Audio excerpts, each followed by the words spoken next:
Hello everyone, welcome to doctor Amit Kumar YouTube channel. Doctor Amit Kumar YouTube channel में आप सबका स्वागत है। ये दूसरा क्लास होगा कॉर्पोरेट अकाउंटिंग का। पहला क्लास कल था, आज सेकंड क्लास है। तो जो विद्यार्थी पहला क्लास नहीं देख पाए हैं वैसे स्टूडेंट जो है वो प्लेलिस्ट में जाकर के कॉर्पोरेट अकाउंटिंग देखेंगे पहला क्लास। साथ में आज जो है मैं जीएसटी जो है वो भी स्टार्ट करने जा रहा हूं, इनडायरेक्ट टैक्स। तो इनडायरेक्ट टैक्स का भी लिंक जो है मैं प्रोवाइड कर दूंगा। तो आज से क्लास स्टार्ट हो रही है हमारी, और ये डेली इसी तरह से आपका इनडायरेक्ट टैक्स और जीएसटी जो है डेली चलता रहेगा। तो वैसे विद्यार्थी जो अभी तक मेरे चैनल को सब्सक्राइब नहीं कर रखे, मारवाड़ी कॉलेज के विद्यार्थी हों या फिर दूसरे भी कॉलेज के जो स्टूडेंट हैं जिनको कॉर्पोरेट अकाउंटिंग सेमेस्टर 4 में पढ़ने हैं और इनडायरेक्ट टैक्स एंड जीएसटी जो है वो सेमेस्टर 4 में पढ़ने हैं, वो मेरे चैनल को सब्सक्राइब कर लीजिए, बेल बटन प्रेस कर लीजिए ताकि नोटिफिकेशन जो है जब भी मैं वीडियो अपलोड करूं तो आपको मिलता रहे। और साथ में जो है अपने जितने भी स्टूडेंट, वैसे स्टूडेंट जो व्हाट्सएप ग्रुप में नहीं है हमारे, वैसे तो मैंने मैक्सिमम ग्रुप में हम लोग हैं, लेकिन फिर भी वैसे ग्रुप में जो विद्यार्थी नहीं हो पाते हैं या आप लोग का कोई पर्सनल ग्रुप है तो वैसे ग्रुप में ये वीडियो को शेयर करें, लिंक को शेयर करें ताकि वैसे विद्यार्थी जो सभी विद्यार्थी जो सारे के सारे स्टूडेंट जो है इस पैंडेमिक पीरियड में जो है क्लास जो है वो आराम से इजी वे में आप देख सके।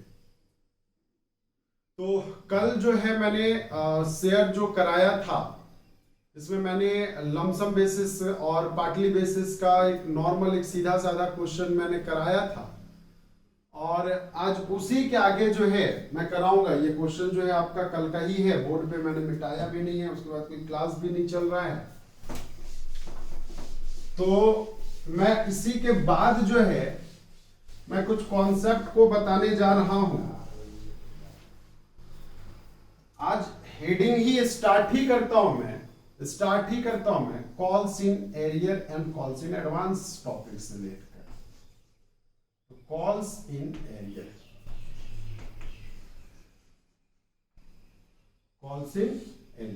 ठीक है। कॉल्स इन एरियर क्या होता है, कब होता है, ये मैं बता दूं आपको। तो देखो, कॉल्स इन एरियर जो है वो हमेशा आपका पार्टली बेसिस में होगा, ना कि लमसम बेसिस में होगा। जो हम शेयर को इशू करते थे पार्टली बेसिस में उस पे कॉल्स इन एरियर होगा, लमसम बेसिस में कभी नहीं होता है।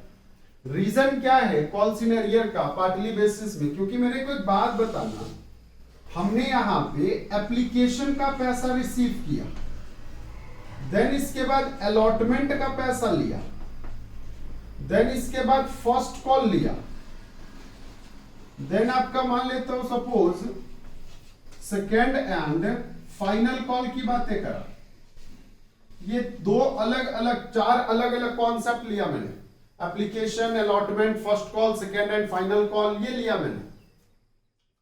तो अब देखो क्या है, यहां का तो पैसा आपको रिसीव होता है, पहले रिसीव होता है, और जब तक ये पैसा रिसीव ना हो तब तक आप शेयर अलॉट ही नहीं करते। ये मैंने आपको पिछला क्लास में बताया था।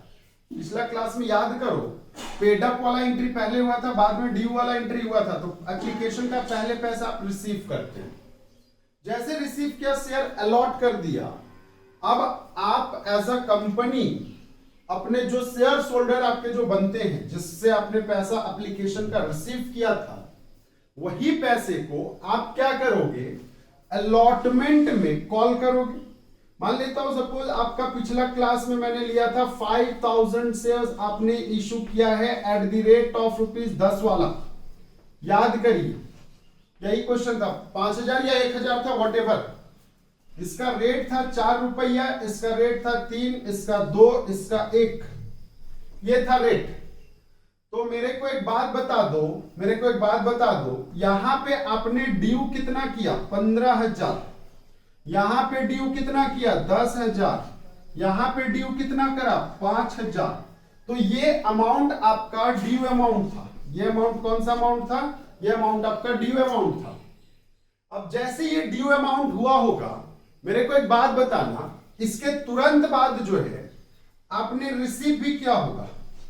अगर 15000 हमने मांगा और 15 पूरा मिल गया 10 मांगा 10 पूरा मिल गया, और 5 मांगा 5 भी पूरा मिल गया, तो मेरे को एक बात बता दो, क्या आपका पूरा का पूरा पैसा आपने रिसीव कर लिया कि नहीं कर लिया? तो यस।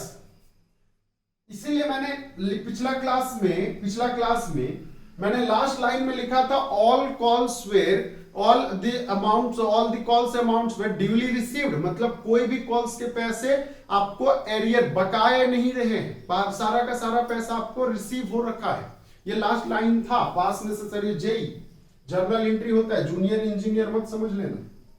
तो मेरे को एक बात बताना, अगर ये भी तो हो सकता है ना कि हमने 15,000 मांगा लेकिन हमें मिला मात्र 12,000, तो बताना 3,000 जो है ये मेरा एरियर हो गया कि नहीं हो गया?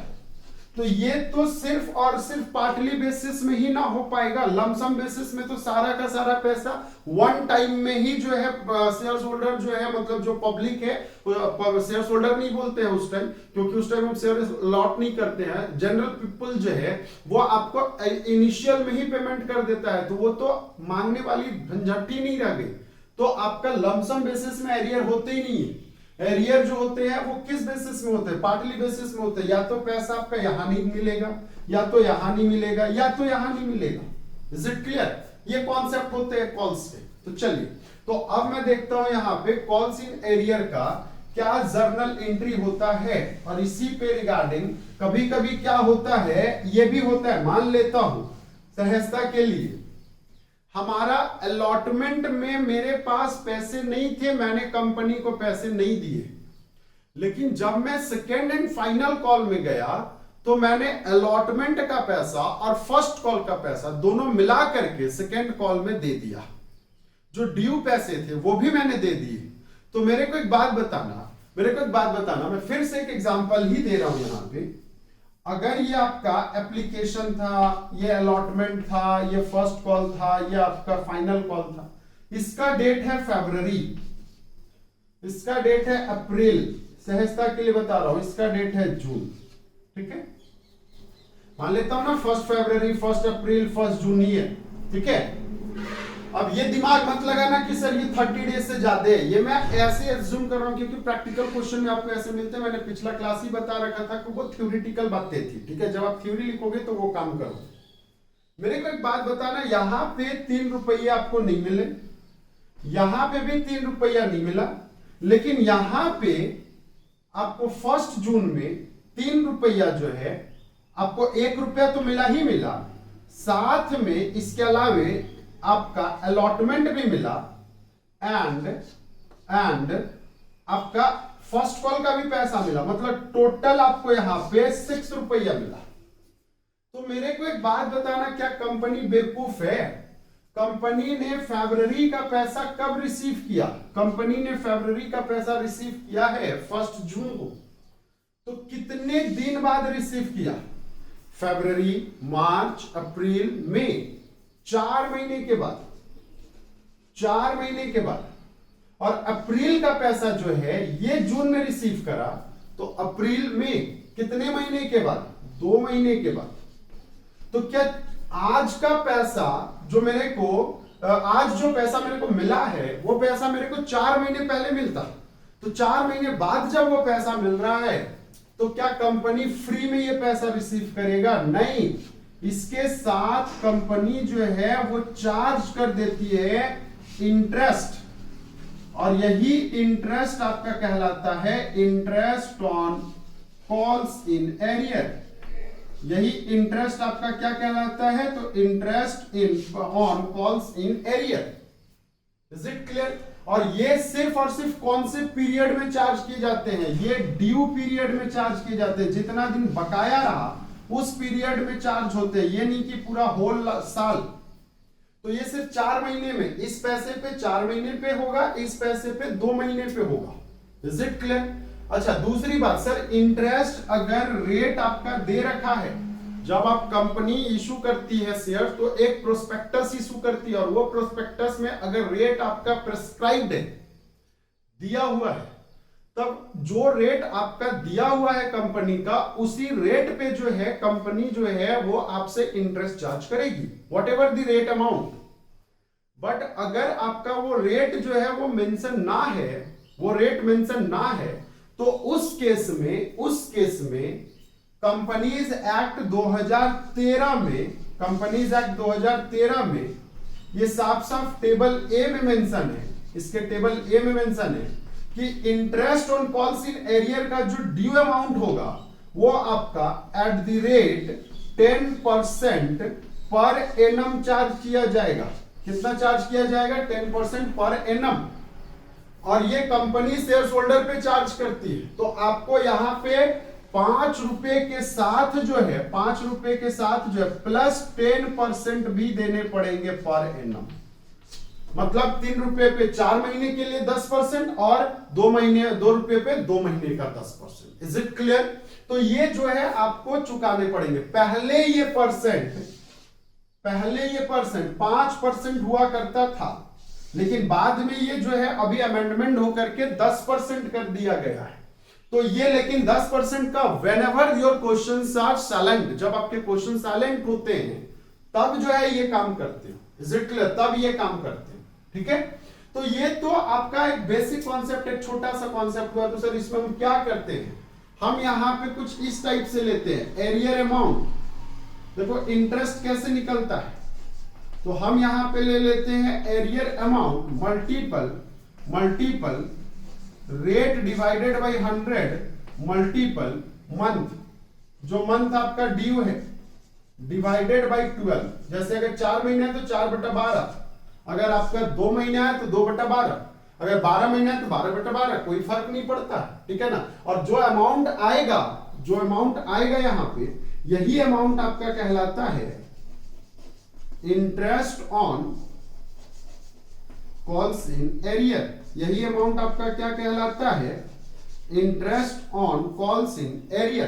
तो ये तो बेसिक कॉन्सेप्ट हो गया आपका, ये बेसिक कॉन्सेप्ट। अभी तक मैंने जर्नल एंट्री नहीं करा है, इससे रिलेटेड मैं क्वेश्चन भी करूंगा और साथ में जो है मैं कॉल्स इन एडवांस की भी बातें करूंगा। ठीक है, कॉल्स इन एडवांस की भी बातें करूंगा आज। चलिए फटाफट लिखेंगे इसको। चलिए तो मैं इसका कुछ जेई पास करता हूं, journal entry calls in arrear का।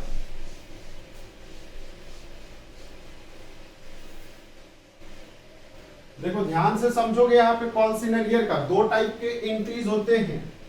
अब दोनों में से मैं आसपास में ही लिखूंगा। मान लेता हूं अलॉटमेंट की बातें करता हूं। अगर आपका एरियर अलॉटमेंट में या फर्स्ट कॉल में कहीं पे भी है, तो सबसे पहले आप ड्यू एंट्री पास करते हैं, याद है?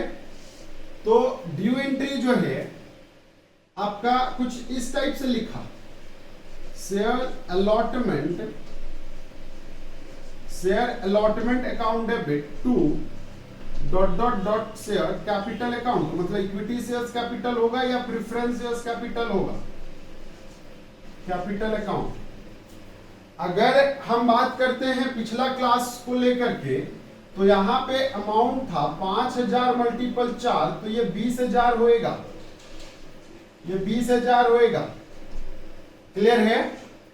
अब आ जाओ, हमने 20,000 रुपया तो ड्यू कर दिया। यहां पे मान लेता हूं suppose Bing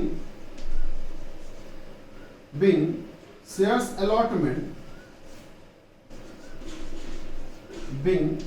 allotment money were due.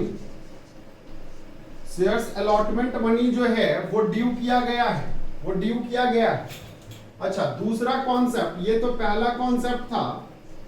दूसरा कॉन्सेप्ट जो है कुछ इस टाइप से है, हमें पैसे मिलेंगे। तो कितने पैसे? मान लेता हूं सपोज 500 शेयर होल्डर ने आपको पैसे नहीं दिए, तो bank account debit. 500 share holder ने पैसे नहीं दिए, तो कॉल्स इन एरियर कितना हो गया? क्योंकि हमने तो देखो, हमने मांगा था कितना पैसा? 2 शेयर अलॉटमेंट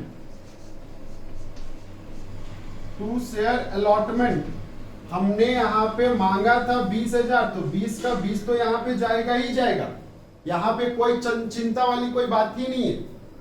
यहाँ पे कोई चिंता वाली बात नहीं है, लेकिन हमें 500 शेयर्स पे पैसे नहीं मिले, तो 500 मल्टीपल 4, क्योंकि 4 रुपया था ये, तो ये हो जाएगा आपका 2000 रुपया। 2000 आपको नहीं मिले, तो आपको मिले कितने?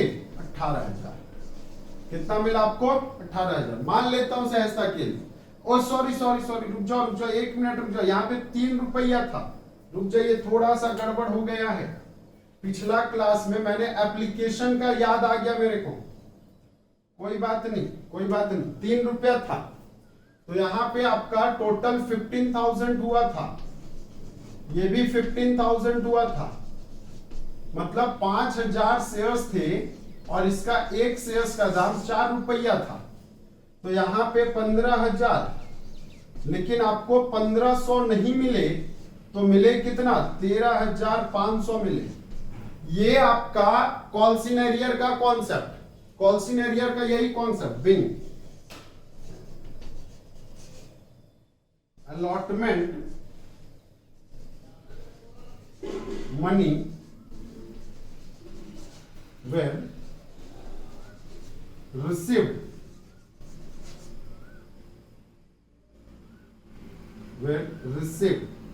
and but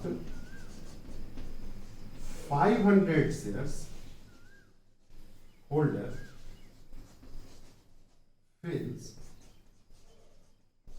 to pay। कुछ इस टाइप से लिख लेंगे आप, तो ये हो गया पहला कॉन्सेप्ट।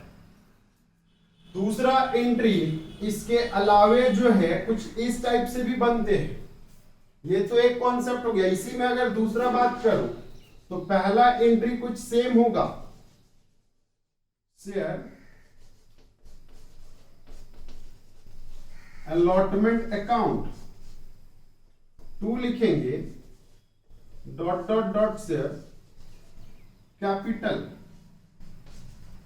डॉट शेयर कैपिटल, ये 15,000 होगा और 15,000 होगा। क्लियर है यहां तक? अच्छा, नरेशन जो लिखा है नरेशन वही होगा, नरेशन में कोई चेंजेस नहीं होंगे। सेकेंड एंट्री जो है वो आपका डायरेक्ट जो है नेट ऑफ नेट एंट्री बोलते हैं इसको हम लोग, bank account debit 13,500 to share allotment, बस सीधा सीधा लिख दो शेयर अलॉटमेंट, और कोई झमेला ही नहीं है। कितने का? 13,500 का। कितने का? 13,500 का। तो ये आपका एंट्री जो है ये बन रहा है। देखो मैंने वही काम किया, बस थोड़ा सा चेंज किया है, नेट फिगर दे दिया है। बताना मेरे को, यहां पे 15,000 मिला, लेकिन हमने कैंसिल किया है 13,500 को, तो अभी भी मेरे पास 1,500 का पैसा जो है वो एरियर है, आउटस्टैंडिंग है, ठीक है ना। तो ये कॉन्सेप्ट होता है। लेकिन अगर हम बुक में देखेंगे तो आपको ये एंट्री मिलेगा हर जगह। आप अपने कॉपी में जो है ये एंट्री भी पास करो या ये एंट्री पास करो, दोनों में कोई फर्क नहीं है। यहां पे क्या होता है ना, जब आप शेयर को फॉरफिट करते हैं, वैसे शेयर जो फेल हो जाते हैं शेयर होल्डर पेमेंट करने में, तो उसका शेयर्स को जब्त कर लिया जाता है। जब फॉरफिट किया जाता है तो ये वाले एंट्री में ना आपको ये फिगर साफ साफ दिखाई देता है। तो ये रीजन है कि ये एंट्री पास करोगे तो ये आपके लिए ज्यादा बेनिफिशियरी होते हैं। Is it clear? तो ये तो कॉन्सेप्ट हो गया आपका क्या चीज का, ड्यू एंट्री का। ये कॉन्सेप्ट क्या चीज का हो गया? तो ड्यू एंट्री का कॉन्सेप्ट हो गया। समझ में आ गई बातें यहां तक? यहां तक हमें नहीं लगता है आपको किसी भी तरह का कोई परेशानी होगा, ठीक है। तो अब मैं बातें करता हूं इसी में इंटरेस्ट की बात। सर ऐसा है आफ्टर फ्यू डेज हमें ये पैसे प्राप्त हो गए, तो अगर आपने ये एंट्री पास किया है तो आप यहां पे लिखेंगे बैंक अकाउंट डेबिट। अगर आप एरियर पैसा रिसीव कर रहे हैं तो बैंक अकाउंट डेबिट 2, अगर ये एंट्री पास किया है तो 2 लिखेंगे calls in arrear, calls in arrear, है ना। क्यों? क्योंकि 1500 यहां पे डेबिट किया था तो 1500 क्रेडिट करके कैंसिल कर दो। देखो अकाउंट कुछ होते नहीं है, डेबिट क्रेडिट हमेशा इक्वल करना पड़ता है। तो हमने यहां पे डेबिट करा था तो इसको हमने कैंसिल कर दिया, बैंक को ले लाए तो हो गया। अगर आपने ये एंट्री पास किया है तो आपका कॉम्बिनेशन का ये रिसीव्ड एंट्री ये होगा आफ्टर फ्यू डेज। अगर लेकिन आपने ये एंट्री पास किया है तो यहां पे कैपिटल कॉल्स इन एरियर के जगह डायरेक्टली लिखा जाएगा टू शेयर अलॉटमेंट, क्योंकि याद करिए शेयर्स अलॉटमेंट मेरा 15,000 में 13,500 ही कैंसिल हुआ था, तो हमारा बाकी जो पैसा है वो आपका 1500 हमारा शेयर्स अलॉटमेंट के नाम पे चला जाएगा। अब हमें लगता है कि आपको ये चीज जो है वो समझ में आ गया होगा। यहां तक अगर आपको क्लियर है तो चलिए मैं आगे की बातें करता हूं आपके साथ, ठीक है। तो ये तो आपका एक कॉन्सेप्ट हो गया, क्या चीज से रिलेटेड, एरियर से रिलेटेड। तो ऐसा है, एक हम क्वेश्चन भी कर लेते हैं साथ साथ में। फिलहाल मेरे हाथ में जो किताब है वो है आपका एस.एम. शुक्ला की किताब। मैंने याद बताया था आपको कि आप दोनों किताब ले सकते हैं, कोई दिक्कत नहीं है।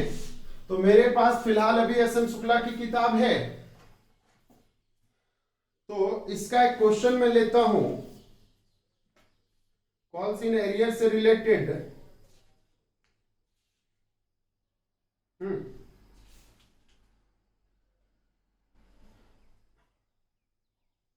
एग्जाम्पल नंबर 4, पेज नंबर मेरे पास तो हिंदी बुक है। Example number 4, illustration 4। चलिए मैं थोड़ा पढ़ देता हूं, मैं शेयर कर दूंगा ये क्वेश्चन जो है मैं आपके साथ शेयर कर दूंगा। Chronic limited issued 10,000 equity shares of ₹10 each payable eight ₹2 application, ₹3 allotment, ₹2 first and final call and balance of ₹2.5 on final call. देखो एक कंपनी है क्रॉनिक लिमिटेड जिन्होंने 10,000 इक्विटी शेयर्स ₹10 वाला इशू किया है। 2.5 है एप्लीकेशन में, 3 है अलॉटमेंट में, 2 है फर्स्ट कॉल में एंड बैलेंस जो है वो 2.5 है सेकेंड एंड फाइनल कॉल में। All the shares were fully subscribed and paid. जितने भी शेयर्स हैं वो फुल्ली के फुल्ली सब्सक्राइब्ड हो गए हैं और पेड हो गए हैं, except the shares holder having 100 shares who could not pay final call. सारे के सारे शेयर्स होल्डर ने पेमेंट कर दिया, लेकिन फाइनल कॉल का पैसा उस बंदे ने नहीं दिया। But later on he paid this with interest after 2 months। और लेकिन इसका 2 महीने के बाद जो है उसने इंटरेस्ट दिया है, वो है आपका 10% पर एनम पे। ये क्वेश्चन पे मेंशन है, अगर नहीं मेंशन रहता तब भी हम 10% ही लेकर के चलते। तो मेरे को एक बात बताना, 100 शेयर होल्डर ने सिर्फ फाइनल कॉल का पैसा नहीं दिया है। तो बच्चा ऐसे क्वेश्चन बनाने से पहले मैं एक एनालिसिस टेबल बनाऊंगा ताकि आपको इजी हो जाए। एनालिसिस टेबल जो है आपको इजी हो जाए। तो चलिए देखेंगे आप एनालिसिस टेबल। पहले ऐसा करते हैं कि हम वर्किंग नोट ही कर लेते हैं एनालिसिस टेबल, बाद में तो वैल्यू हमें याद ही रहता है। ये तो आपका पहला कॉलम कॉल्स का हो गया, दूसरा कॉलम आपका कॉल्ड अप का हो गया, तीसरा कॉलम आपको पेड अप का हो गया, नेक्स्ट आपको कॉल्स इन एरियर का हो गया। तो ये आपके 3 कॉलम से 4 कॉलम है अलग अलग। मेरे को एक बात बताना, पहला ऑन एप्लीकेशन में ये लिख नहीं रहा हूं मैं, ऐसे डायरेक्ट बता दे रहा हूं 2.5 है। दूसरा अलॉटमेंट है ₹3। तीसरा आपका फिर से फर्स्ट कॉल है ₹2 और लास्ट है आपका 2.5। तो ये तो हो गया आपका, यहां तक कहानी खत्म।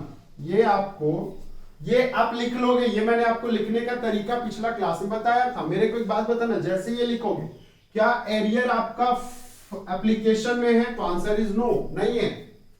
क्या अलॉटमेंट में है? नहीं। क्या फर्स्ट कॉल में है? नहीं। एरियर कहां है आपका? सेकेंड एंड फाइनल कॉल में। तो सेकेंड एंड फाइनल कॉल में कितने शेयर्स होल्डर ने पैसा नहीं दिया? 100 शेयर्स होल्डर ने पैसा नहीं दिया है 2.5 करके। तो आपका यहां पे 250 रुपया जो है वो पैसा आपको नहीं मिला है। कितना पैसा आपको नहीं मिला है? 250 रुपीज नहीं मिला है। ये तो हो गया नॉर्मल बात। अब बताना यहाँ पे 10,000 शेयर से 10,000 पे 2.5 हो जाएगा तो ये कितना हो जाएगा? 25,000। हमें 25,000 पहले पैसा मिला, देन हम 25,000 का शेयर से अलॉट कर देंगे, देन फिर आपका 30,000 मांगेंगे। 30,000 देख लो कैसे आ रहा है, 10,000 मल्टीपल 3 तो ये 30,000। 30,000 हमने कॉल किया। मेरे को एक बात बताना, हमें पूरा का पूरा पैसा मिल गया, पूरा का पूरा पैसा मिल गया तो 30,000 मिल गया। अच्छा अब एक बात बता दो फिर से, 10,000 मल्टीपल 2 कर लोगे तो यह आ जाएगा 20,000 हमने मांगा था फर्स्ट कॉल में, तो क्या 20,000 हमें पूरा मिला? तो बिल्कुल मिला 20,000 पूरा का पूरा। इसके बाद फिर 10,000 मल्टीपल 2.5 कर लेंगे तो यह आ जाएगा 25,000। लेकिन क्या 25,000 हमें मिला? नहीं सर, हमें सीधा सा बात है 25,000 में हम 250 माइनस कर देंगे। 25,000 में मैंने 250 जो है वो माइनस कर देना, तो हमें जो पैसा मिलेगा वो 24,750 मिलेगा। ये आपको समझ में आ गया होगा, ये फटाफट नोट डाउन करेंगे। अच्छा जैसे ये बात हुआ होगा, मेरे को एक और बात बताना, मैं यहां पे एक और वर्किंग नोट लिख ही देता हूं। Interest on calls in arrear. तो interest on calls in arrear में अमाउंट कितना है? 250। ये फॉर्मूला मैंने अभी कुछ देर पहले आपको लिखाया था। मल्टीपल रेट कितना है? 10%। कितने महीने बाद मिल रहा है? 2 महीने बाद, तो 2/12। ये मैंने फॉर्मूला आपको लिखा रखा था। तो ये कैंसिल, ये कैंसिल, ये कैंसिल, ये कैंसिल, ये 6, तो ये आ जाएगा, ये आ जाएगा 4.17। कितना आ जाएगा बताना? 4.17। तो ये आपका नोट डाउन करेंगे, फटाफट नोट डाउन करेंगे ताकि मैं इसके आगे भी कंटिन्यू कर सकूं। चलिए तो मैं इसके आगे कंटिन्यू करता हूं। आप ये फिगर याद रखना। जर्नल एंट्री कैसे होता है वो भी मैं बता दूं आपको। मैं नरेशन नहीं लिखूंगा क्योंकि मैंने नरेशन लिखना आपको ऑलरेडी बहुत बार बता रखा है।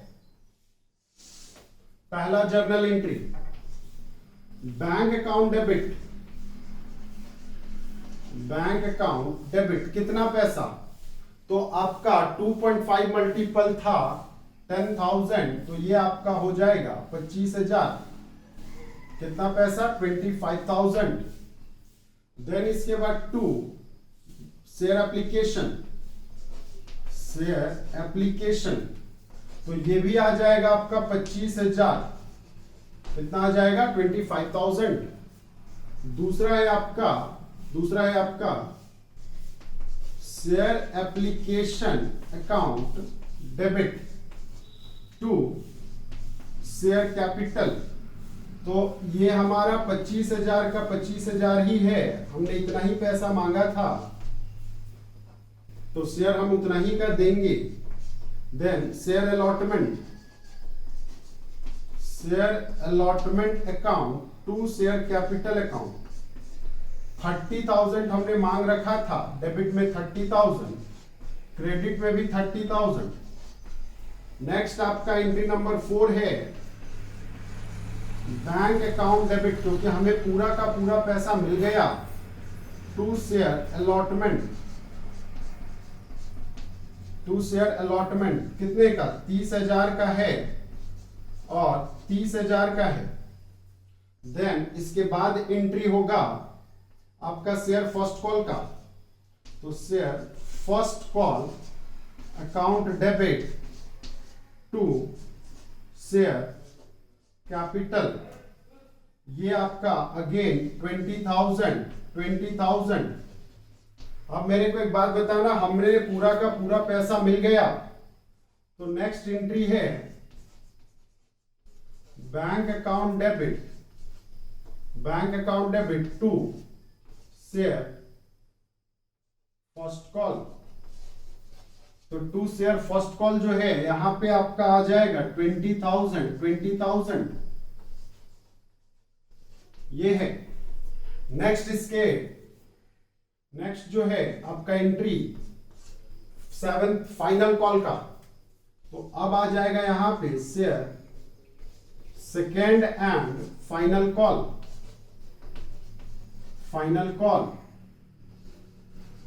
To share capital. और पैसे जो मांगा था मैंने फिर से 25,000 ही मांगा था, 25,000 कॉल किया था, ये कॉन्सेप्ट था। लेकिन क्या 25,000 आपको यहां पे मिला? देखो यहां तक तो कोई चेंजेस नहीं हुआ एंट्री में, अब यहां पे चेंज होगा। क्या 25,000 आपको मिला? तो आंसर इज नो। तो आप यहां पे एंट्री लिखोगे बैंक अकाउंट डेबिट, कितना पैसा मिला? तो 24,750 मिला। ये आप देख लेंगे, आपका पेडअप वाले कॉलम में आपको ये चीज दिखाई दे रहा होगा। देन इसके बाद कॉल्स इन एरियर है। तो कॉल्स इन एरियर जो है ये आपका 250 का है, और इसके तुरंत बाद 2 आपका आ जाता है share second and final call. Share second and final call कितने का? तो ये भी आपका 25,000 का। कितने का? 25,000 का। अच्छा 2 महीने बाद ना ये पैसा आपको मिला, तो हमको जब 2 महीने बाद, या आफ्टर 2 मंथ के बाद का एंट्री है, ध्यान से सुनना, या आफ्टर 2 मंथ, 2 महीने के बाद का बातें बता रहा हूं मैं। तो यहां पे एंट्री पास हो जाएगा बैंक अकाउंट डेबिट। कितना पैसा हमें मिला?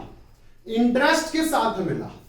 तो मेरे को एक बात बताना, 250 तो एरियर का पैसा है, प्लस इंटरेस्ट का पैसा 4.17 है। तो क्या ये हम एक ही बार कंबाइन एंट्री 254.17 लिख सकते हैं कि नहीं लिख सकते? तो आंसर इज यस। लेकिन यहां पे हम क्रेडिट साइड में 2 क्या लिखेंगे?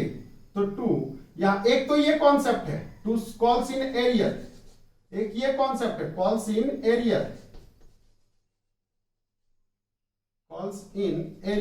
250, और इसके तुरंत बाद 2 interest on calls in arrear. ये हो गया, ये आपका 4.17।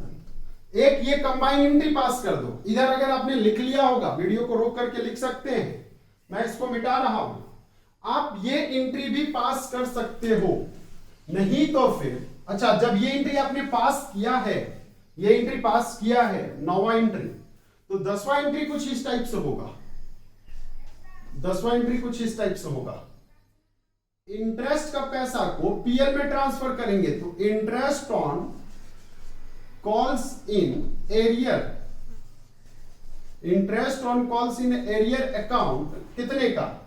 4.17 to profit and loss account 4.17।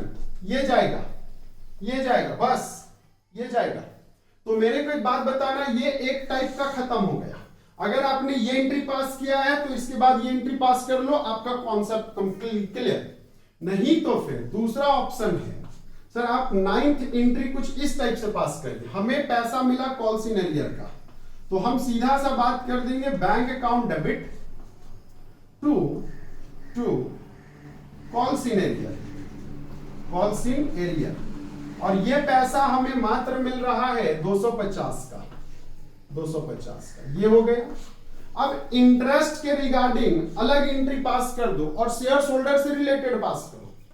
मतलब आप यहां पे ड्यू एंट्री पहले पास करेंगे, शेयर होल्डर नाम अगर होगा बंदे का तो ठीक है, नहीं तो सन्ड्रीज मेंबर करके भी लिख सकते हो। इसके जगह में आप सन्ड्री मेंबर भी लिख सकते हैं, क्योंकि शेयर होल्डर को शेयर मेंबर भी बोलते हैं हम लोग। अकाउंट डेबिट कितने का? 4.17 का।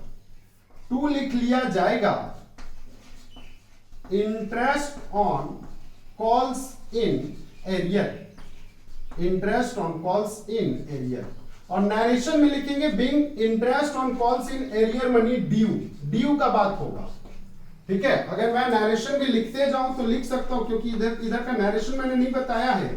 Bing interest on calls in arrear money due, क्योंकि अभी ये ड्यू हुआ है, अभी ये रिसीव नहीं हुआ है। ये एंट्री नंबर मैं इधर मिटा रहा हूं, इसको मैं इसको मिटा रहा हूं, इतना जगह में हो जाना चाहिए। नेक्स्ट 11th एंट्री जो होगा वो आपका सन्ड्रीज मेंबर से आप पैसे रिसीव कर लोगे, तो bank account debit, bank account debit कितने का 4.17 to sundry member, sundries member. तो हमने पैसा कितना रिसीव किया 4.17। देखो यहां पे ना कुछ करना नहीं है, आप सीधा सा यहां पे बस एक चीज लिख देना, being interest on calls on arrear, calls in arrear, interest on calls in arrear money being received, बस ये लिख देना। अब एक बात बता दो, एंट्री नंबर 12, अब अगर यही दोनों एंट्री को कंबाइन कर लोगे तो भैया शेयर्स मेंबर और सन्ड्रीज मेंबर यहां कैंसिल हो गया कि नहीं हो गया, तो एंट्री क्या बच गया, bank account debit to interest on calls in arrear. क्या मैंने bank account debit to interest on calls in arrear नहीं किया था? किया था, लेकिन मैं इसको लेंदी कर देता हूं तो ये होता है। अब एक बात बताना, ये interest on calls in arrear का पैसा को आप पीएल में ट्रांसफर करेंगे तो आप एंट्री यहां पे क्या लिखेंगे, प्रॉफिट एंड लॉस अकाउंट को डेबिट करेंगे? नहीं, प्रॉफिट एंड लॉस अकाउंट को डेबिट करेंगे नहीं, क्योंकि इंटरेस्ट यहां पे क्रेडिट है, तो आप यहां पे interest on calls in arrear credit amount debit to profit and loss account, और यहां पे अमाउंट आ जाएगा 4.17 और बस फिगर में यही लिखा जाएगा, being interest on calls in arrear amount transfer to profit and loss account, बस यही चीज लिखे जाएंगे और कुछ नहीं। चलिए फटाफट इसको लिखेंगे, है ना, इसको फटाफट लिखेंगे। ये तो हमारा interest on calls in arrear का कहानी हो गया खत्म। अब मैं बात करता हूं, जल्दी जल्दी थोड़ा सा बात कर लेता हूं कॉल्स इन एडवांस से भी रिलेटेड, नहीं तो फिर काफी लंबा चला जाता है क्लास। तो कॉल्स इन एडवांस, इसका मैं क्वेश्चन नहीं करूंगा, कॉल्स इन एडवांस इसका आप क्वेश्चन खुद करेंगे, है ना, कॉल्स इन एडवांस का। तो कॉल्स इन एडवांस मतलब क्या, समय से पहले ही हमें पैसे मिल गए, ये भी आपका लमसम में नहीं होगा, ये भी पार्टली में ही होगा। तो समय से पहले जब आपको पैसे मिलते हैं तो पहला case, when advance money received, advance money received, जब आप एडवांस का पैसा जो है वो आप रिसीव करते हो, जब आप एडवांस का पैसा जो है रिसीव करते हैं तब क्या एंट्री होगा, एंट्री होगा bank account debit, bank account debit to calls in advance, calls in advance. जितना भी पैसा चाहे जिस कॉल में रिसीव किया है, आप एप्लीकेशन में रिसीव किए हैं, बैंक अलॉटमेंट में किए हैं, या फिर आपने फर्स्ट कॉल में किया, फाइनल कॉल में एडवांस नहीं होता है, क्योंकि फाइनल कॉल के बाद तो कोई कॉल बचते ही नहीं है। नेक्स्ट है when respective calls becomes due, जब आपका रेस्पेक्टिव कॉल ड्यू होगा, तो देखो ड्यू होगा तो कोई चेंजेस नहीं होंगे, ड्यू होगा तो बताना पहला एंट्री जो था वो तो सेम होगा, सेम होगा, respective calls account debit, respective calls account debit to shares capital, ये तो होता ही है, ये तो इसमें कोई चेंजेस नहीं होगा, इसमें कोई चेंजेस नहीं होगा। जैसे अगर मान लेता हूं शेयर अलॉटमेंट है तो share allotment account debit to shares capital, अगर आपका फर्स्ट कॉल है तो share first call account debit to shares capital, या सेकंड कॉल है तो share second call account debit to shares capital, ये तो हो गया। लेकिन इसके बाद दूसरा एंट्री जब पास करेंगे हम लोग, तो यहां पे एंट्री पास होता है बैंक अकाउंट डेबिट अगर हमको अलॉटमेंट का पैसा पहले ही मिल चुका है या फर्स्ट कॉल का पैसा पहले ही मिल चुका है, तो ये एंट्री तो जब हमने रिसीव किया होगा तब पास कर ही लिया होगा। तो बैंक अकाउंट में हम जो है यहां पे ड्यू माइनस रिसीव्ड एडवांस का पैसा जो माइनस करके लिखेंगे वही जाएगा बस। देन आपका टू रेस्पेक्टिव, इसके बाद लिखा जाएगा यहां पे कॉल्स इन एडवांस, जितना पैसा हमारा कॉल्स इन एडवांस में है वो जाएगा, जो यहां पे है वही पैसा यहां पे जाएगा। देन टू रेस्पेक्टिव कॉल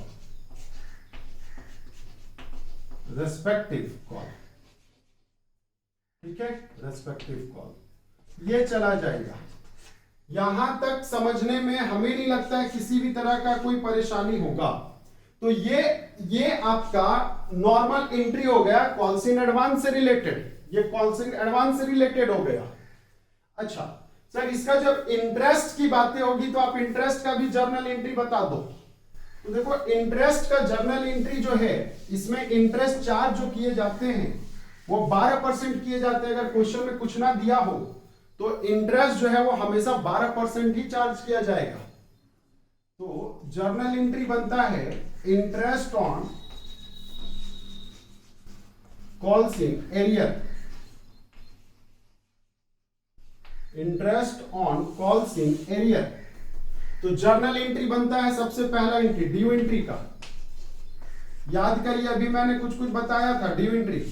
तो interest on calls in arrear जो है, calls in advance, sorry calls in advance आपका क्या है? तो ये आपका कंपनी के लिए एक्सपेंसेस है। तो आप यहां पे सीधा सा लिखेंगे interest on calls in advance,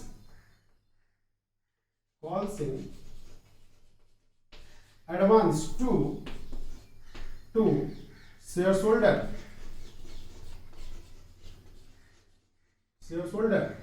पहला एंट्री खत्म, जो भी अमाउंट जाएगा वो यहां पे चला जाएगा। Then second entry paid entry, क्योंकि आप इंटरेस्ट का पैसा आप क्या करोगे, पेड करोगे, रिसीव नहीं करते हम लोग, पेड करते हैं। तो जब पेड करेंगे आप तो आप लिखेंगे share holder account debit to, share holder account debit to bank account. ये पेड एंट्री हो जाएगा। अच्छा, शेयर होल्डर के आगे अकाउंट नहीं वर्ड यूज होता है क्योंकि वो पर्सनल अकाउंट्स होते हैं, नेचुरल पर्सनल अकाउंट होते हैं। थर्ड, अब इसके बाद ट्रांसफर वाला एंट्री कहां पे, तो पीएल में ट्रांसफर एंट्री। तो ट्रांसफर एंट्री में आपका इंटरेस्ट का पैसा पीएल में ट्रांसफर हो जाता है, तो प्रॉफिट एंड लॉस अकाउंट को डेबिट करेंगे to interest on calls in